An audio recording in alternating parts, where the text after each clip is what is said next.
नमस्कार बच्चों। तो इंस्पायर एकेडमी के इस डिजिटल प्लेटफॉर्म पे फिर से आपका स्वागत है। अपन चर्चा कर रहे थे क्लासिकल इलेक्ट्रोडायनामिक्स की। कल आपका इंट्रोडक्शन लेक्चर था जिसमें अपन ने चर्चा की थी इलेक्ट्रिसिटी एंड मैग्नेटिज्म के इम्पोर्टेंस की। स्कूल लेवल से लेके ग्रेजुएशन लेवल तक अपन ने चर्चाएं की थी कल।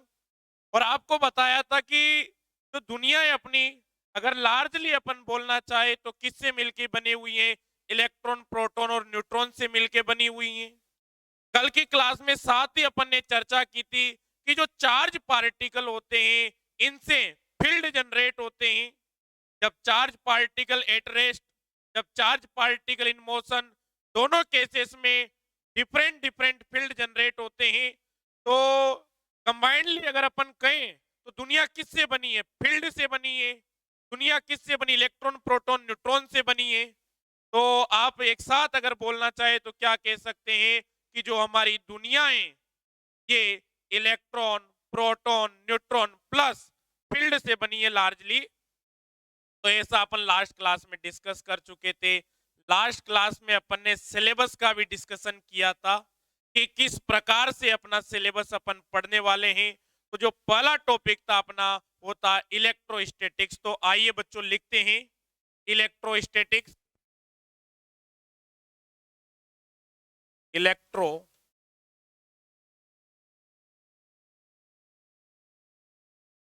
स्टैटिक्स बहुत इंपॉर्टेंट टॉपिक है electrostatic.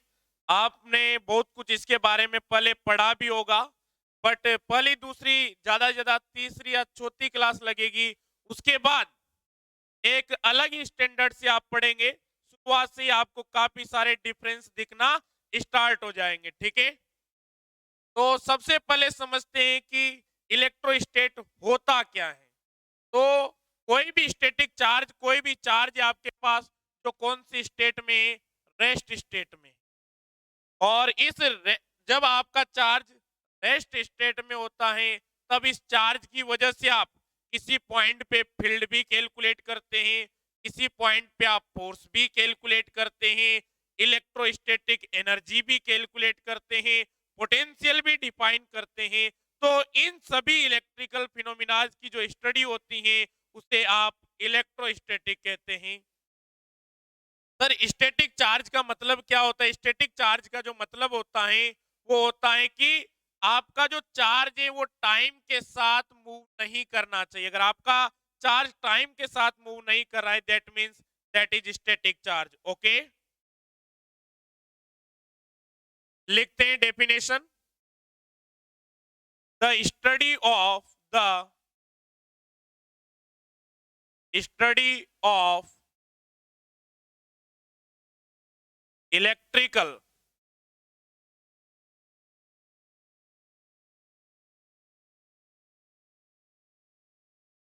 Phenomena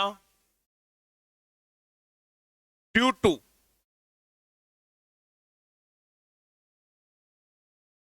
rest charge,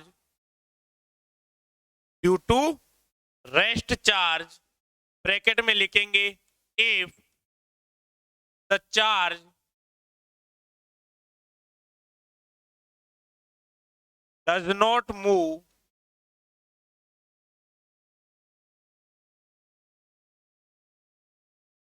with respect to the time, comma, is known as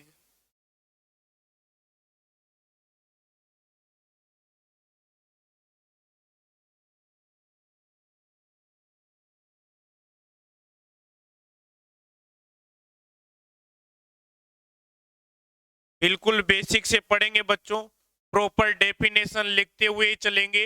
ठीक है, तो कोई दिक्कत आपको आएगी नहीं। प्रॉपर डेफिनेशन लिख लीजिए। इलेक्ट्रोस्टैट की डेफिनेशन कुछ इस प्रकार से होती है। तो बात करते हैं बच्चों चार्जेस के बारे में। चार्ज के बारे में आप अपने स्कूल लेवल पे पढ़े हुए हैं कि चार्ज जो होता है मैटर की इंटरनल प्रॉपर्टी होती है, ज्यादा प्रिसाइजली कही तो इंट्रिंसिक प्रॉपर्टी होती है। चार्ज जो होता है कंजर्व होता है, आपने पढ़ा होगा, it neither be created nor be destroyed. और जो चार्ज होता है वो क्वांटाइज्ड होता है। ये आपने बेसिक जो चार्ज की प्रॉपर्टीज हैं इनके बारे में पढ़ा होगा। तो आइए इनको लिखते हैं।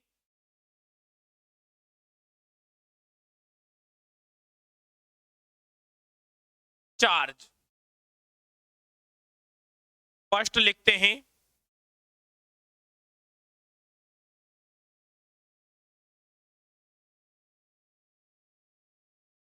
Charge is an intrinsic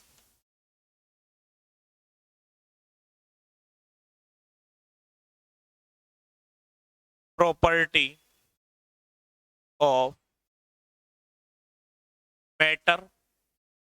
second लिखिए, charge is quantized quantity. Charge is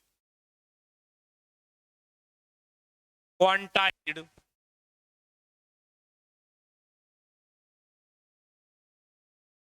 quantity, comma, it neither be created, neither be created nor be destroyed। आप चार्ज को ओनली एक फॉर्म से दूसरी फॉर्म में कन्वर्ट कर सकते हैं, बट आप क्रिएट नहीं कर सकते और ना उसे आप डिस्ट्रॉय कर सकते हैं। ठीक है, देखिए third point, charge is a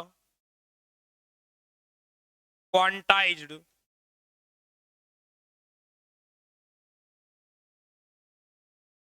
quantity. That means Q is equals to Ne, okay, where N is integer। बिल्कुल बेसिक बेसिक सी बातें हैं जो आप जानते हैं, बट अपन स्टार्ट कर रहे हैं इलेक्ट्रोडायनामिक्स, तो इस बेसिक को भी पढ़ते हुए चलते हैं। ठीक है, अब बात करते हैं चार्ज के डिस्ट्रीब्यूशन की। ठीक है, तो हेडिंग डालिए, डिस्ट्रीब्यूशन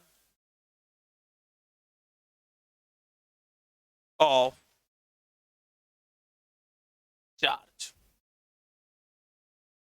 बहुत इंपॉर्टेंट टॉपिक है और बहुत बेसिक है। तो बात करते हैं कि किसी सरफेस पे कहीं चार्ज रखा हुआ है तो कब आप उसे डिस्क्रीट कहेंगे, कब आप उसे कंटिन्यूअस कहेंगे। टू टाइप के चार्ज डिस्ट्रीब्यूशन होते हैं, one is discrete charge distribution and second is continuous charge distribution. तो कब आप उस चार्ज डिस्ट्रीब्यूशन को डिस्क्रीट बोलेंगे और कब आप उस चार्ज डिस्ट्रीब्यूशन को कंटिन्यूअस बोलेंगे, आइए इसके बारे में बात करते हैं। आपके चार्ज पार्टिकल हैं, पॉइंट चार्जेस हैं, डिफरेंट डिफरेंट पोजीशन पे रखे हुए हैं। ठीक है, यहाँ पे इस प्रकार से ये कोऑर्डिनेट सिस्टम डिफाइन कर दिया और डिफरेंट डिफरेंट पोजीशन पे आपने चार्जेस को रखा हुआ है और ये क्या एक सिस्टम मान लेते हैं। तो यहाँ पे सिस्टम में जो प्रत्येक चार्ज पार्टिकल हैं वो डिफरेंट डिफरेंट पोजीशन पे, या यूं कहीं तो पॉइंट चार्जेस हैं, उन सब की पोजीशन क्या है, डिफरेंट है। तो जो इस प्रकार का चार्ज डिस्ट्रीब्यूशन होता है जहां पे आप क्लियरली ऑब्जर्व कर पा रहे हैं कि Q1 चार्ज कहां पर है, Q2 चार्ज कहां पर है, Q3, Q4, Q5, इस प्रकार से चार्जेस को आप क्लियरली ऑब्जर्व कर पा रहे, डिस्टिंग्विश कर पा रहे हैं, इनकी पोजीशन डिफरेंट डिफरेंट है। बट जैसे कोई सरफेस है, ऐसे बोल देते हैं कोई प्लास्टिक का टुकड़ा है, पीस ऑफ प्लास्टिक, ओके, यहाँ पे क्या है, चार्ज डिस्ट्रीब्यूटेड है कुछ इस तरीके से, चार्ज डिस्ट्रीब्यूटेड है। तो आप देखेंगे कि अगर आप चाहते हैं कि मुझे इस थिकनेस में चार्ज देखना है, यहाँ पे काफी सारा चार्ज है, तो आप ऐसे नहीं बता सकते कि ये एक चार्ज पार्टिकल ले रहा, दूसरा चार्ज पार्टिकल ले रहा। यहाँ पे जो क्लासिकल में अपन बात करते हैं वो मिलीमीटर ऑर्डर की, माइक्रोमीटर ऑर्डर की करते हैं, एंगस्ट्रोम ऑर्डर की नहीं करते। आप कहेंगे सर चार्ज अलग अलग पार्टिकल दिखाई दे रहे हैं, तो उस ऑर्डर की अपन बात नहीं करेंगे।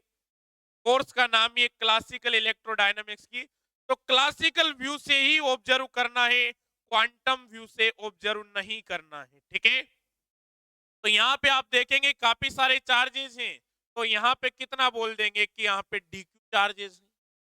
तो यहाँ पे आप क्या देख सकते हैं कि जो चार्जेस का डिस्ट्रीब्यूशन है वो कंटिन्यूअस है।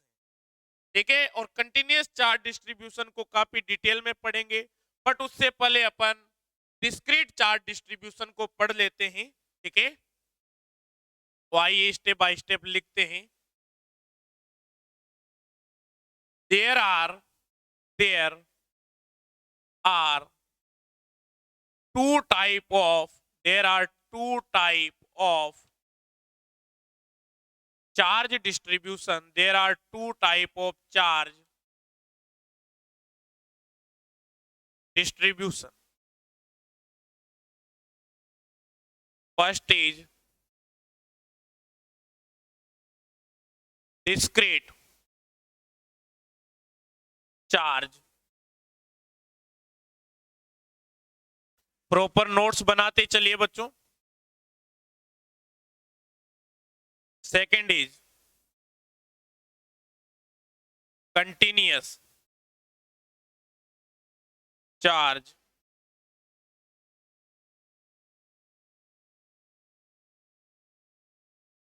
डिस्ट्रीब्यूशन। ठीक है, तो आप फर्स्ट पॉइंट हेडिंग डालेंगे,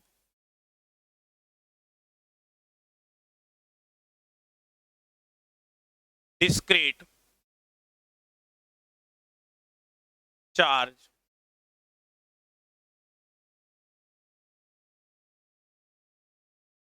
distribution.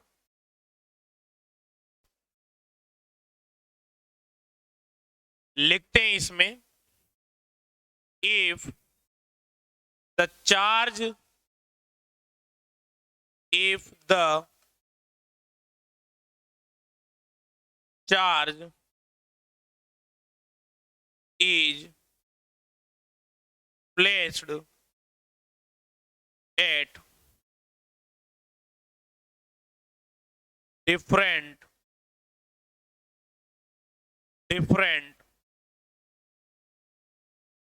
position,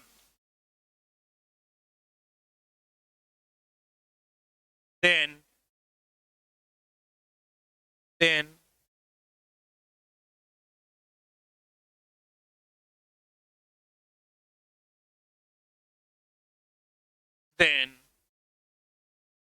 this distribution of charge, then the distribution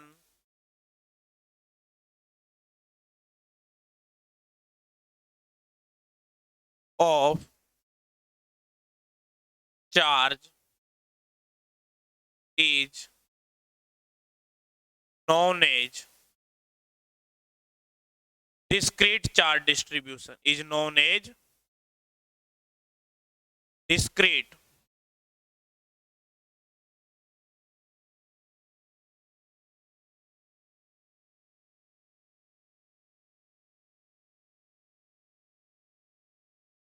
distribution. ठीक है, लिख लीजिए। एग्जाम्पल की बात कर लेते हैं।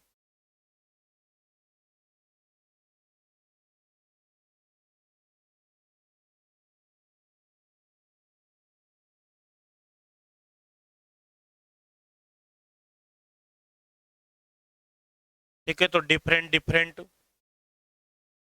पोजीशन पे चार्जेस रखे हुए हैं, ये चार्जेस आपका सिस्टम है। ठीक है, देन यहाँ पे आप क्या लिख सकते हैं, then total charge of system. तो बड़े ध्यान से देखेंगे, आपको टोटल चार्ज कैलकुलेट करना है इस सिस्टम का। तो Q1, Q2, Q3, Q4, तो आप क्या लिख देंगे, सबका सम कर देंगे। और जैसे ही आप सम करेंगे, Q is equals to Q1 plus Q2 plus Q3 plus Q4, कुछ इस प्रकार से लिख दिया जाएगा। देन आप समेशन को क्या लिख सकते हैं, इस प्रकार लिख सकते हैं, Q is equals to summation QI, I बराबर 1 to N। कुछ इस प्रकार से इसे लिखा जा सकता है, तो नोट कर लीजिए एक बार इसे। फिर कंटिन्यूअस चार्ज डिस्ट्रीब्यूशन की बात करेंगे, जो कि बहुत ही इंटरेस्टिंग है और बहुत इंपॉर्टेंट भी है, क्योंकि पूरी इलेक्ट्रोस्टैटिक पढ़ने के दौरान जो सबसे ज्यादा बात होगी वो कंटिन्यूअस चार्ज डिस्ट्रीब्यूशन पर ही होगी। बार बार यूज आएगा वहां पे। क्या क्या सिस्टम है अभी अपन पढ़ेंगे।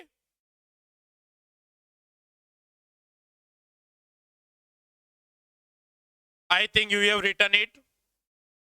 Okay. Further, point 2 को पढ़ते हैं, continuous charge distribution.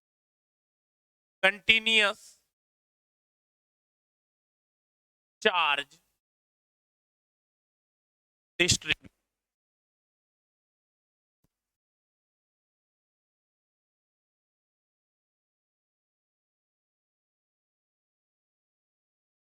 Dear students, तो बड़े ध्यान से सुनेंगे, कंटिन्यूअस चार्ज डिस्ट्रीब्यूशन को बहुत अच्छे से समझेंगे। कंटिन्यूअस चार्ज डिस्ट्रीब्यूशन होता है वो 3 प्रकार का होता है। हो सकता है चार्ज एक लाइन के अलोंग डिस्ट्रीब्यूट हो, जैसे ये कोई मैंने लाइन बना दी और इस लाइन पे चार्ज डिस्ट्रीब्यूट हो, तो उसे आप लाइन चार्ज डिस्ट्रीब्यूशन कहेंगे। हो सकता है जो चार्ज का डिस्ट्रीब्यूशन है इस प्रकार से कोई सरफेस दी गई है, इस सरफेस पे चार्ज का डिस्ट्रीब्यूशन हो कुछ इस प्रकार से। इस डिस्ट्रीब्यूशन को भी आपको एक्सप्लेन करना पड़ेगा। And may be the charge is distributed in a volume, this is the volume, and charge is distributed in this whole volume. Completely इस पे चार्ज डिस्ट्रीब्यूटेड है। तो इस चार्ज डिस्ट्रीब्यूशन को भी आपको एक्सप्लेन करना है, इस चार्ज डिस्ट्रीब्यूशन को भी एक्सप्लेन करना है, इस चार्ज डिस्ट्रीब्यूशन को भी आपको एक्सप्लेन करना है। ये 1 डायमेंशन में हो गया है, 2 डायमेंशन में हो गया है, एंड ये 3 डायमेंशन में हो गया। ठीक है, नो प्रॉब्लम सर। इस प्रकार का जब चार्ज डिस्ट्रीब्यूशन आएगा तो इसे आप लाइन चार्ज डिस्ट्रीब्यूशन कहेंगे। लिखना नहीं अभी बिल्कुल भी, पहले समझना है। जब बहुत अच्छे से समझ में आ जाए फिर लिखने की प्रक्रिया प्रारंभ करने में आपको लिखने का प्रॉपर समय दूंगा, आप चिंता न करें इस बात की। तो इस प्रकार का डिस्ट्रीब्यूशन होगा चार्जेस का, उसे आप लाइन चार्ज डिस्ट्रीब्यूशन कहेंगे। यहाँ पे इस प्रकार के डिस्ट्रीब्यूशन को आप सरफेस चार्ज डिस्ट्रीब्यूशन कहेंगे। ठीक है, और इस प्रकार के डिस्ट्रीब्यूशन को आप वॉल्यूम चार्ज डिस्ट्रीब्यूशन कहेंगे, वॉल्यूम चार्ज डिस्ट्रीब्यूशन कहेंगे। ठीक है, तो 1 बाय 1 इनको अपन स्टडी करेंगे, प्रॉपर समझेंगे किस प्रकार से यहाँ पे चार्ज डेंसिटी डिफाइन की जाती है, उसको समझेंगे। ठीक है,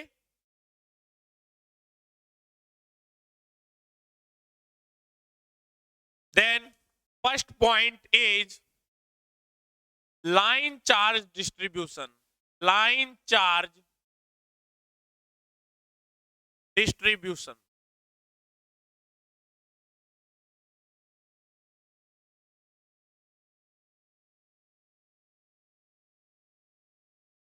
सो ध्यान से समझते हैं what is line charge distribution. If charge is distribution along a line and over a line, जैसा आप उचित समझे वैसा बोल सकते हैं, then the distribution is known as line charge distribution. Okay, तो लिखते हैं इसको। इफ the charge is distributed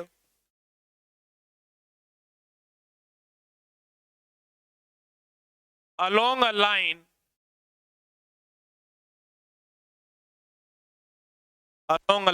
then the charge distribution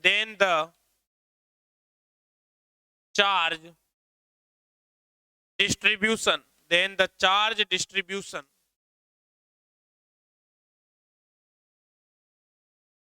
is known as line charge distribution.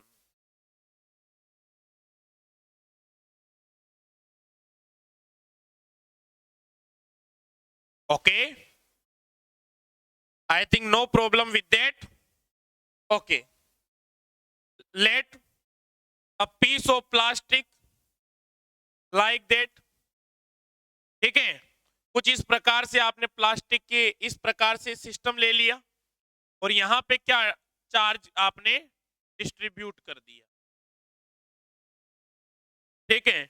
अब आप किसी थिकनेस के लिए बात करते हैं तो आपको वहां पे डीक्यू चार्ज दिखाई देगा, आप डिस्टिंग्विश नहीं कर पाएंगे क्योंकि इतनी सी थिकनेस पे, इस लंबाई पे काफी सारा चार्ज बटा हुआ है, ठीक है। तो आप क्या करेंगे, इसमें थिकनेस की बात करेंगे, उस पे कितना चार्ज है उसकी बात करेंगे। तो आइए यहां पे क्या करते हैं, एक कोऑर्डिनेट सिस्टम डिफाइन कर देते हैं। बच्चों हो सकता है यहां पे आपने क्या लिया, डीएल थिकनेस लिया, डीएल प्राइम बोल दीजिए, ऐसा क्यों बोल रहे हैं अभी आपको क्लियर हो जाएगा, ठीक है।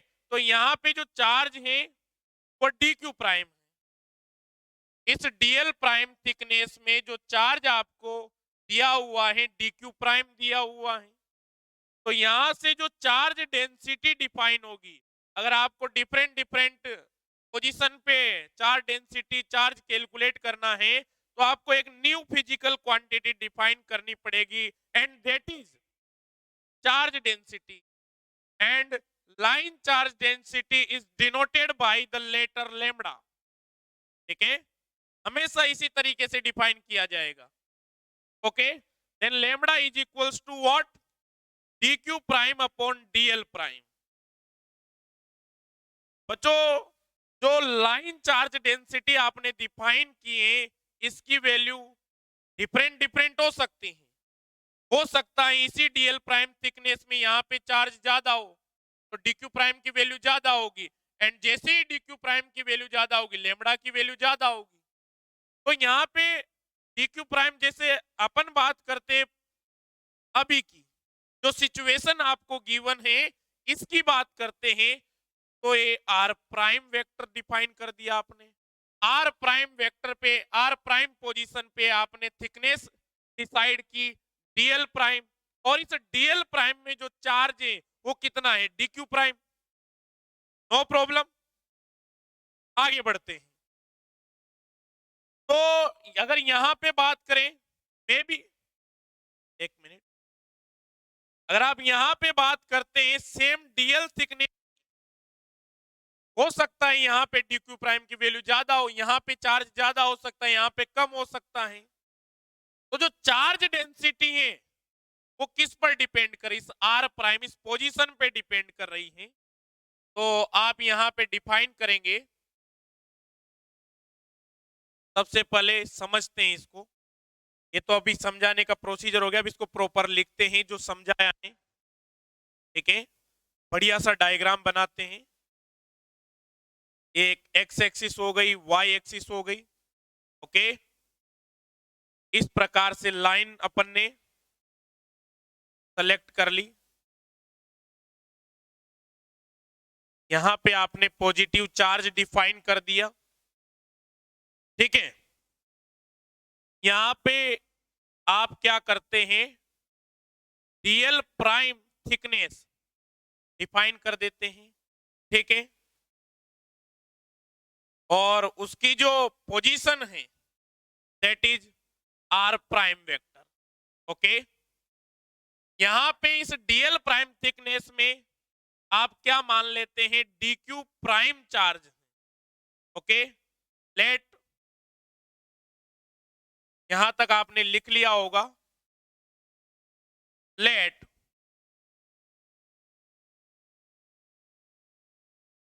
अस consider a thickness a thickness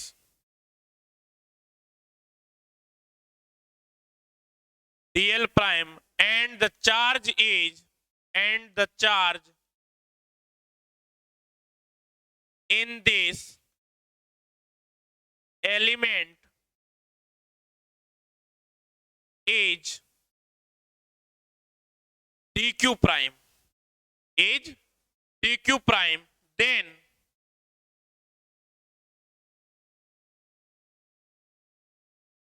the line charge density, then the line charge density lambda is equals to dq prime upon dl prime. How will you define the line charge density? dq prime upon dl prime. dl prime thickness में जो dq prime charge होगा उसे आप क्या कहेंगे, उसे आप line charge density कहेंगे। ठीक है, और आप अगर ध्यान से गौर करें तो dq प्राइम की वैल्यू जो है किस पर डिपेंड कर, इस पोजीशन पे डिपेंड कर रही है। अगर आप यहाँ पे बात करेंगे तो डिफर हो सकती है, dq प्राइम की वैल्यू कम भी हो सकती है, ज्यादा भी हो सकती है। आप यहाँ की बात करेंगे तो कम भी हो सकती है, ज्यादा भी हो सकती है। तो the value of lambda can change. तो lambda is the function of r prime vector. Okay, that is dq prime upon dl prime. This is equation 1. Okay, तो अभी तक आप बिल्कुल ऐसे ही लिखते आए थे, लेमडा बराबर dq अपॉन dl। बट अब आप मास्टर्स कर रहे हैं, ये आप एमएससी के स्टूडेंट हैं, आप इंटरव्यूज की प्रिपरेशन कर रहे हैं, तो कॉन्सेप्ट पे आपकी कमांड बहुत अच्छी होनी चाहिए। कॉन्सेप्ट आपको बहुत अच्छे से आने चाहिए, कैसे उनको नोट किया जाता है, ऐसे नोट किया जा रहा है, उसके पीछे का रीजन क्या है, ये सब बातें आपको पता होनी चाहिए। तो इस साहब की आप इसको यहाँ प्राइम ना लगाए तो कोई दिक्कत नहीं है, बट लगाने से अच्छा रहता है, क्योंकि आप आगे चल के सोर्स चार्ज की पोजीशन डिफाइन करेंगे और फिर आप सोर्स चार्ज की वजह से फील्ड और पोटेंशियल की बात करेंगे। ठीक है, तो वहां पे इनको यूज करेंगे आप। आपको लेमडा कांस्टेंट भी गिवन होगा, बहुत सी बार लेमडा आर का फंक्शन भी होगा। ठीक है, that is equation number 1। Okay, then we can write dq prime is equals to lambda r prime vector dl prime. कुछ इस प्रकार से आप इसे लिख सकते हैं। If you want to calculate the total charge on this line, then what will you do, you will integrate it, then q is equals to integration dq prime over the line, over the line. Okay, that means lambda r prime vector dl prime over the line. अब आप यहाँ पे boundary condition apply करेंगे और plus minus करेंगे, अपर value रखेंगे, lower value रखेंगे, तो ये सब आप जानते हैं। मैंने जनरल लिख दिया, ओवर द लाइन आप इंटीग्रेशन करेंगे, यहाँ पे लिमिट लगाएंगे, लोअर लिमिट, यहाँ पे अपर लिमिट लगाएंगे, इसको सोल्व करेंगे, तो कुछ इस प्रकार से टोटल चार्ज डिफाइन किया जाता है। ठीक है, लगा लीजिए भैया इस पे एमटीआर। ठीक है, इक्वेशन नंबर 2 से आप दे देते हैं। ठीक इसी प्रकार से वॉल्यूम चार्ज डिस्ट्रीब्यूशन डिफाइन करेंगे, सरफेस चार्ज डिस्ट्रीब्यूशन डिफाइन करेंगे। आइए सेकंड पॉइंट की बात करते हैं।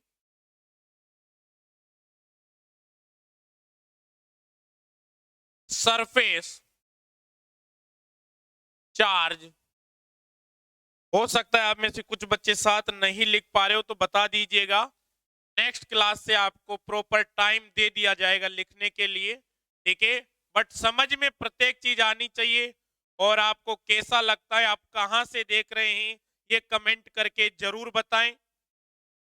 कमेंट बॉक्स होता है वीडियो के नीचे, उसमें प्रॉपर कमेंट करें। आप कहां से वीडियो देख रहे हैं, आपका नाम क्या है और आपको कैसा लग रहा है पढ़ के, ठीक है। सरफेस चार्ज डिस्ट्रीब्यूशन, ठीक है। if the charge is distributed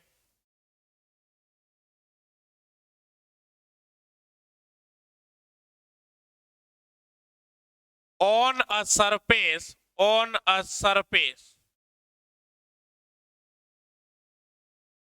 then the charge distribution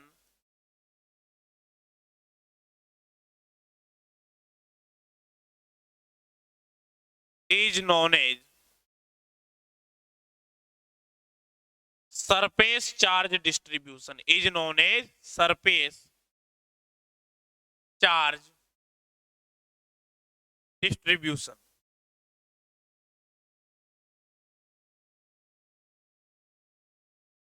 Okay, no problem with that. Similarly, first we define a coordinate system, that is x-axis and that is y-axis.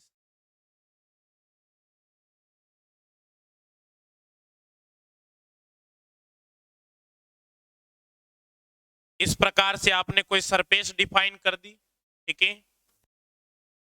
यहां पे आपने area element या surface element जो भी आप बोलना चाहे define कर दिया। जिस जो आपका एरिया एलिमेंट आपने डिफाइन किया वो डीएस वेक्टर आपने डिफाइन कर दिया। एरिया एलिमेंट की जो डायरेक्शन होती है सरफेस से परपेंडिकुलर होती है, ये बात आप जानते हैं, ठीक है। That is r prime vector. Okay, तो सिमिलरली अब लिख सकते हैं कि डीएस प्राइम, आपने यहाँ पे एरिया एलिमेंट सेलेक्ट किया डीएस प्राइम, ओके। और इस डीएस प्राइम एरिया एलिमेंट में जो आपको चार्जेस हैं आपके पास वो है डी क्यू प्राइम। अच्छे से लिखिए, डी क्यू प्राइम, ठीक है। तो अगर आप यहाँ पे आर प्राइम की वैल्यू चेंज करेंगे तो जाहिर सी बात है डी क्यू प्राइम की वैल्यू चेंज होगी। सेम केस, भाई कहीं किसी पोजीशन पे चार्ज ज्यादा भी हो सकता है, एक्सिस ऑफ चार्ज हो सकता है, किसी पोजीशन पे चार्ज कम भी हो सकता है, ठीक है। इफ लेट अस कंसीडर, मैं प्रॉपर नोट्स बनाऊंगा। हो सकता है आप में से कुछ बच्चे नोट्स लिखना पसंद नहीं करते, तो कोई बात नहीं है, आप डायरेक्ट क्या कर सकते हैं, स्क्रीनशॉट ले सकते हैं प्रॉपर, जैसा आप चाहें। और अगर आप में से और ज्यादा समस्याएं किसी के, नहीं सर पीडीएफ प्रोवाइड करा दीजिए, स्क्रीनशॉट भी नहीं लेंगे, तो आप व्हाट्सएप कर सकते हो, प्रॉब्लम। आगे बढ़ते हैं। Late us consider ds prime is a surface element and dq prime is the charge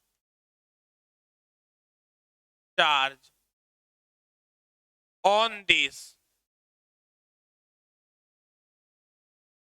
element, okay। then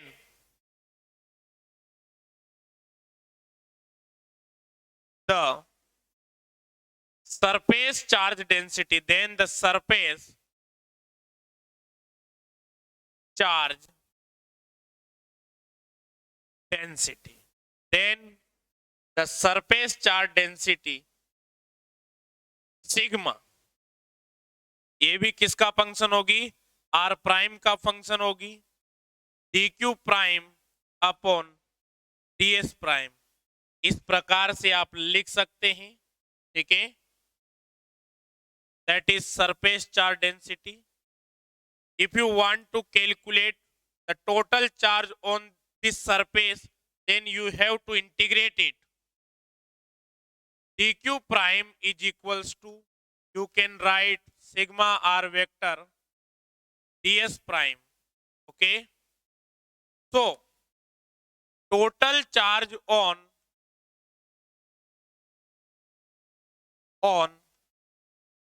surface, that is dq prime integration, then q is equals to sigma r prime vector ds prime over the surface, over the surface. This is the integration limit. MTR लगा लीजिए,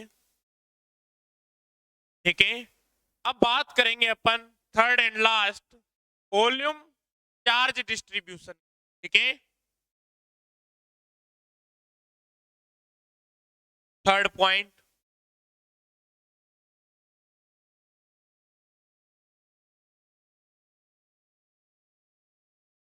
charge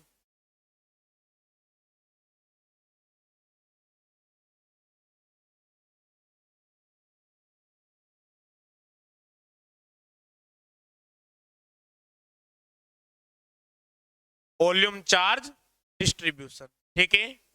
तो charges अब volume में distributed हैं, उसके लिए आपको volume charge density define करनी है, लिख लीजिए। अब आपको कोई दिक्कत होनी नहीं चाहिए।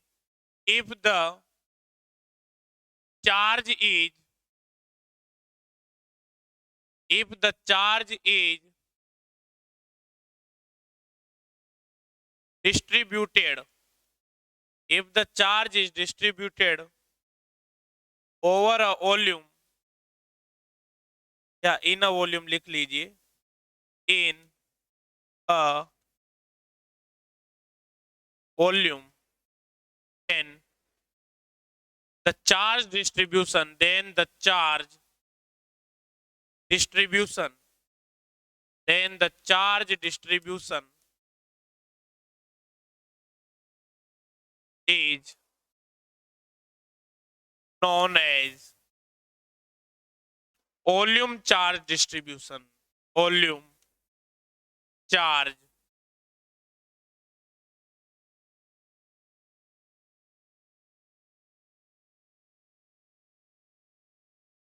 ओके।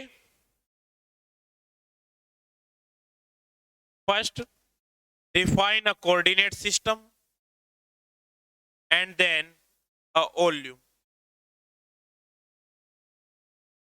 थोड़ा सा बड़ा बनाते हैं,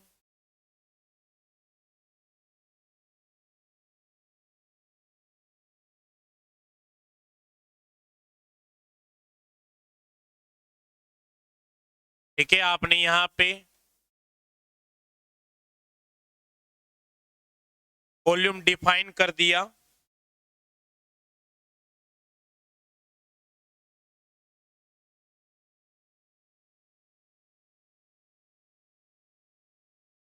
जिसका वॉल्यूम कितना है, डी टॉ है। वॉल्यूम एलिमेंट आपने डिफाइन कर दिया यहाँ पे, जिसका वॉल्यूम आपको डीटो दिया हुआ है, ठीक है। आप चाहे तो डीवी भी ले सकते हैं, चॉइस आपकी है, बट जनरली डीटो ही लेने की आप प्रैक्टिस रखें, क्योंकि आगे चल के आप पोटेंशियल भी डिफाइन करेंगे, फिर हो सकता है आप वहां पे कंफ्यूज हो जाए। तो ये मेरा सजेशन है कि आप डीटो ही ले वॉल्यूम एलिमेंट को, ठीक है। और प्राइम लगा दीजिए यहाँ पे, d tau prime. R prime position पे आपने लिया है एलिमेंट, वॉल्यूम एलिमेंट, और चार्ज जो है वो डी क्यू प्राइम है। Let us let us consider d2 prime is a volume element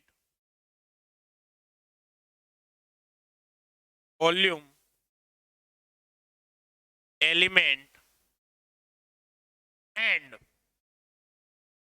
dq prime is the charge in this element.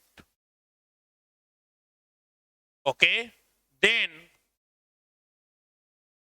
volume charge density,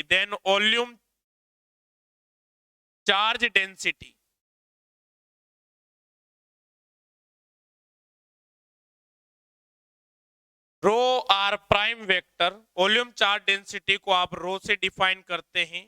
that means आपकी रो भी किसका function होगी, r prime का function होगी। And rho prime is equals to d q prime upon d tau prime. Now d q prime is equals to rho r prime vector d tau prime vector. If you want to calculate total distributed charge in a volume, then you have to integrate it to is equals to integration rho r prime vector d2 prime take over the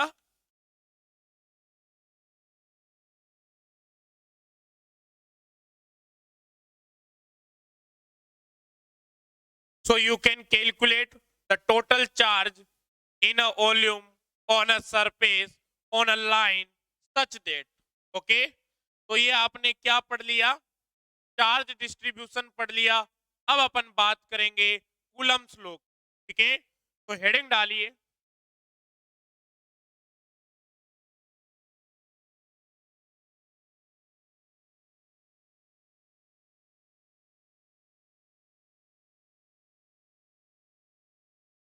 बहुत ही important है Coulomb's law, fundamental law है। ठीक है, आप सभी ने Coulomb's law के बारे में पढ़ा है, काफी डिटेल में पढ़ा है। यहाँ पे अपन थोड़ा और डिटेल में पढ़ेंगे। हो सकता है आपसे कहीं पूछ लिया जाए, जब आप इस प्रकार से जवाब देंगे तो सामने वाला इंप्रेस हो जाए। ठीक है, तो बहुत ही बेसिक से लेके चलते हैं। जैसा आपने पढ़ा है, दो चार्ज पार्टिकल हैं Q1 एंड Q2, पहले समझते हैं बाद में लिख लेंगे। दो चार्जेस हैं Q1 एंड Q2, उनके बीच की सेपरेशन जो है आपको R गिवन। तो कूलम्स लॉ से आप क्या पढ़ते हैं कि Q1 चार्ज की वजह से जो Q2 पे फोर्स लगेगा वो कुछ इस प्रकार लगेगा। Q2 की वजह से force on Q1 due to Q2 वो कुछ इस प्रकार लगेगा। और जो मैग्नीट्यूड इनका होता है, आपने पढ़ा है कि जो फोर्स लगता है वो इसका उसका जो मैग्नीट्यूड होता है वो इक्वल होता है। ठीक है, तो आप पढ़े हैं, तो यहाँ पे आप फोर्स डिफाइन करते हैं F बराबर 1/4 pi epsilon not.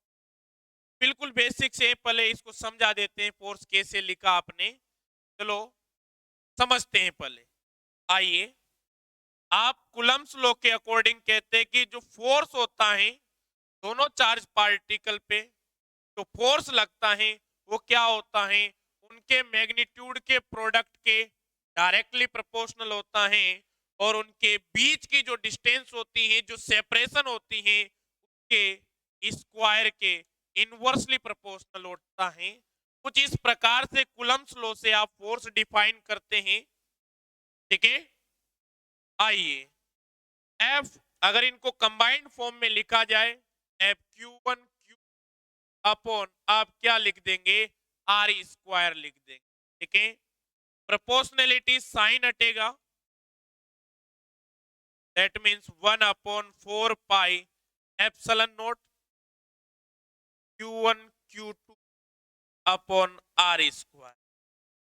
That is the expression of force. ठीक है, तो यहां पे अगर आप बड़े ध्यान से देखें तो Q1 की वजह से Q2 पे जो फोर्स लगेगा और Q2 की वजह से जो Q1 पे फोर्स लगेगा वो कितना होगा, F is equals to 1/4 pi epsilon naught Q1 Q2 upon R square. आगे इसको वेक्टर फॉर्म में भी लिखेंगे और काफी डिटेल में अपन इसको पढ़ने वाले हैं, तो आइए स्टार्ट करते हैं इसको पढ़ना। ठीक है,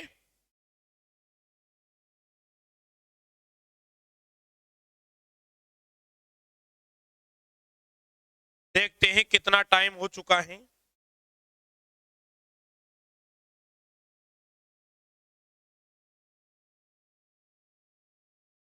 तो कल पढ़ेंगे इसे अब अपन।